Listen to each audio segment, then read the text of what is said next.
দেওহাটা গরুর হাটে এসেছি ঈদের আগের গরু দেখতে। এখানে প্রচুর ভিড় আর প্রচুর মানুষ ভেতরে। ওই হাইওয়ে রোডের পাশ দিয়ে এই গরুর হাটে ঢোকার কোনো অবস্থা নেই। আমরা পেছনের রাস্তা দিয়ে আসছি আর এখন আমি আপনাদের দেখাবো ভেতরে কি অবস্থা। এই দেওহাটা গরুর হাট ঈদের আগে। এখানে অনেক গরু দেখা যাচ্ছে, নিয়ে আসছে গাছের নিচে, তারা হয়তো জায়গা পায় নাই। মির্জাপুর উপজেলার গুড়াই ইউনিয়নের দেওহাটা গ্রামে এই বিশাল গরুর হাট। ঢাকা টাঙ্গাইল মহাসড়কের পাশে অবস্থানের কারণে এই গরুর হাট অনেক দূর দূরান্তের মানুষের কাছেও অনেক পরিচিত। আসন্ন ঈদুল ফিতরকে কেন্দ্র করে এই গরুর হাট বেশ জমজমাট হয়ে উঠেছে। কিনছেন কত কত কত এটা কত? 1.5? বাপরে বাপ। মুসলিম প্রধান দেশ হওয়ার কারণে আমাদের বাংলাদেশে গরুর মাংসের চাহিদা ব্যাপক, আর এই চাহিদা পূরণ করার জন্যই এইসব হাটের আয়োজন। গরু ছাড়াও অন্যান্য গবাদি পশু যেমন মহিষ, খাসি, ছাগল, ভেড়াও এই হাটে পাওয়া যায়। গরু দেখছস কত বড় বড়, অনেক বড় বড় গরু।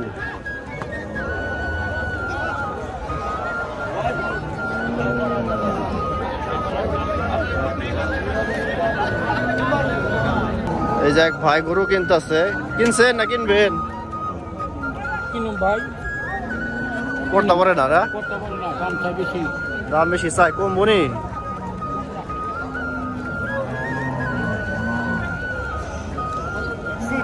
কত ভাই এটা? 65,000। 1 লাখ 1,65,000 টাকার গরু এখানে আছে। একটা কালো গরু। কালোটার দাম কত টাকা? কত চাইতেছেন? 90। খালি 90 না? ভালোই তো না, গরুর দাম ঠিকই আছে, মরি না। এই কত নিল কত নিল?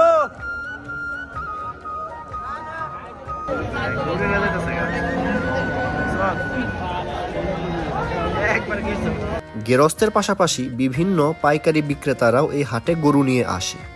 দেশি গরু ছাড়াও এখানে ইন্ডিয়ান ক্রস গরু পাওয়া যায়। আপনি শুধু একটু কষ্ট করে এই হাটে আসবেন আর হারিয়ে যাবেন প্রচুর গরু, ছাগল, মহিষ এবং ভেড়ার ভিড়ে। এরপর পছন্দ মতো বেছে দামদর করে কিনে নিতে পারবেন। গরু ছাগল কেনাকাটার আগে এখানকার ইজারাদারদের সাথে অবশ্যই কথা বলে নেবেন যে কত টাকা আপনার খাজনা দিতে হবে, তাহলে আর দাম দর নিয়ে পরবর্তীতে কোনো সমস্যা হবে না। এটা বড় গরু কিনছে নাকি বেচা হয়েছে? কত কাকা? কত? 180 না? ঠান্ডা আছে নাকি? ঠান্ডা আছে, কিছু করবো না। পূজা করবার গেলে ক্লাই হয়ে পড়বো না? ঠান্ডা